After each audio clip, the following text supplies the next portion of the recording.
Hello everyone, this is Daniel Torres from the FMCG guys here at the Retail Media Summit UK, but ironically interviewing someone that's come all over from the US. So welcome Jessie Dowd. Thank you. How are you doing? I'm doing great, how are you? Where are you based in the US actually? I'm based out in Atlanta. In Atlanta, okay. Yeah. Good flight connections from Atlanta? Easy, I think. Smooth. Anyhow, so you come from Path to Purchase Institute, which your logo is over here, right here.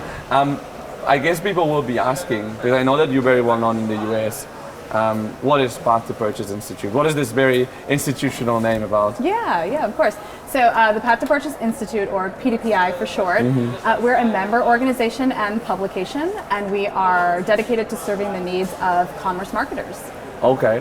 Commerce marketers in consumer goods, or in consumer goods and retail, or is it wider than that? Yeah, so we serve marketers in CPG or FMCG brands, retailers, agencies, solution providers, anyone who's operating along the path to purchase, trying to engage with consumers. And we do that by offering a robust member community and share groups. We have a magazine, websites, newsletters, webinars, research, events, you name it, we do it. Okay, cool. I'll have to check what you do to learn for my side hustle, which is the podcast. So I try to create content as well, but I'm sure that you guys are much better than me at doing it. So especially you're the editorial director. Yes.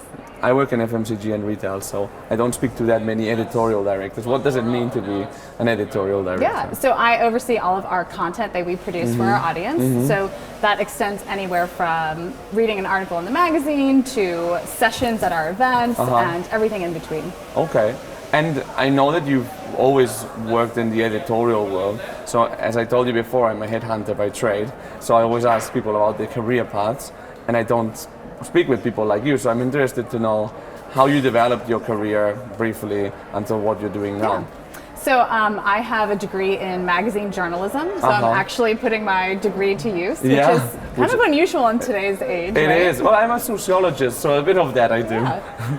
And I started off in the industry working for a trade publication that spoke to the retail community more on the design side. So designing physical stores, in-store activations and experiences. I did that for quite a few years and became somewhat of a retail expert and a little bit of a consumer psychology enthusiast. Wow. And that's led me really nicely into now working at the Path to Purchase Institute, because we get to talk about shopper behavior. Yeah, it goes in like your transferable skills were on the editorial side, but also on the actual industry side as well. You knew it well and you were probably well networked in it, no?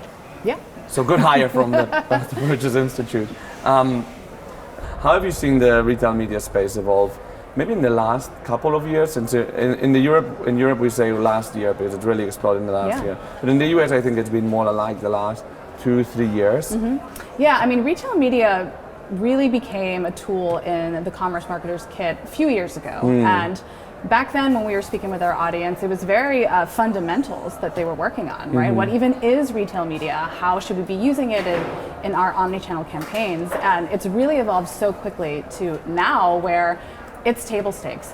Everyone's talking about it. All teams are considering it. It's part of the omni-channel journey, and it's a critical component because of the need to personalize and really deliver targeted messaging to shoppers, because that's where you're going to get your best return on investment. And how are you seeing retailers and brands act accordingly to that? What have you seen? What are the top things that have happened in this time period? Well, what's been really interesting is to see how many networks are coming into the space from retailers, right? At first it was just kind of the big power players, your Walmarts, your Amazons, and now everybody has a network. Everyone wants a piece of the pie. And so for brands, it's really challenging to navigate that space and decide how they should be investing and how they should be targeting. And there's a lot of decisions to be made, and that's kind of why we wanted to do this event, is to help cut through that noise, right? And help brands figure out what to do.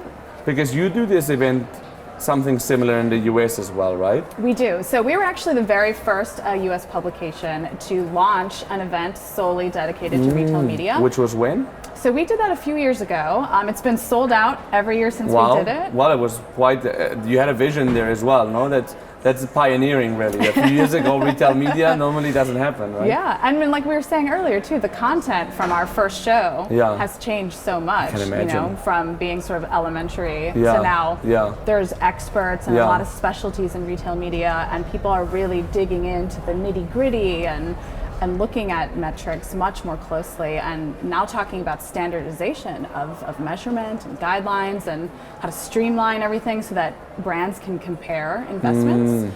That's sort of the hottest topic that we're seeing right now. Yeah, I think the that's US. now like the topic is standardization, no? Yeah. And like there's a lot of conversation about that. From your perspective, coming from the US and now seeing what's happening here, I could say in Europe, but let's keep it in the UK because Europe has many speeds. What key differences do you see in retail media from the US to here? Yeah. Are we very behind? No, I wouldn't say behind. In fact, in some ways, the UK is ahead. So I think where the UK retailers and brands are really excelling is in-store.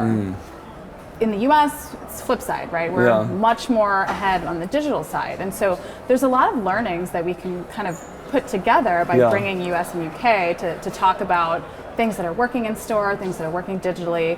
And we need to stop thinking about it as different channels, right? It's not just in silos, and really thinking about it holistically Yeah. as part of omni-channel. Yeah, absolutely. And are there like any key learnings that the UK can take tomorrow from the US of what retailers or brands are doing in the US that could be applied here directly tomorrow? Yeah, I would say our biggest takeaways that we've been seeing, and that's a very hot topic in addition to measurement, would be that internal teams need to be completely restructured to be able to create these omni-channel campaigns. So you've got your brand teams and your shopper teams and national and trade, and everyone was still operating kind of in their own little groups, and it's hard to make campaigns that are truly omni-channel Yeah. when that's how you function. And so what we're seeing is that brands are totally restructuring how they're mapped internally, and so I think that's something that we're going to start seeing all across the world. Yeah, you know what's funny? Like when you look at people that are like retail media directors or roles of this type, if you see their LinkedIn profile, they've only been in the role for a few months. Right. Right? Whereas It's a brand new role. It's really new. Where in the US, it's more like 2-3 years or something like that. I'm gonna ask you to take out your crystal ball for us. What do you see happening in this space if we sit down again, hopefully a year from now? Where do you think we'll be? Well, I think the topic that everyone's kind of talking about on the sidelines is obviously AI. And I think there's a big opportunity AI, there. I forgot about this word for a I minute. know. We haven't talked about AI in 30 seconds. Let's talk about it.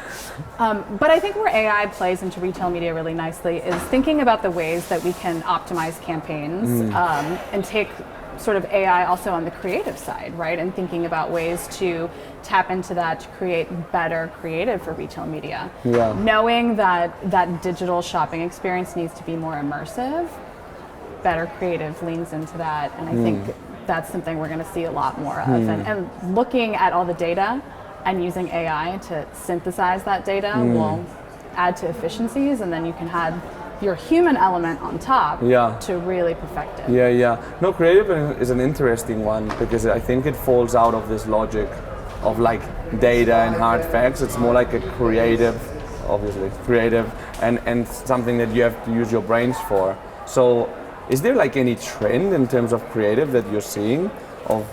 Yeah, I would say video. So I think video is a huge opportunity for retail media, and I think today we're going to have a couple speakers talking about that. But if you think about sort of the TikTok effect of how consumers are using digital and using mobile, video is everything. And so I think by thinking of ways that retail media can add more video, you're going to get that higher engagement level. Great.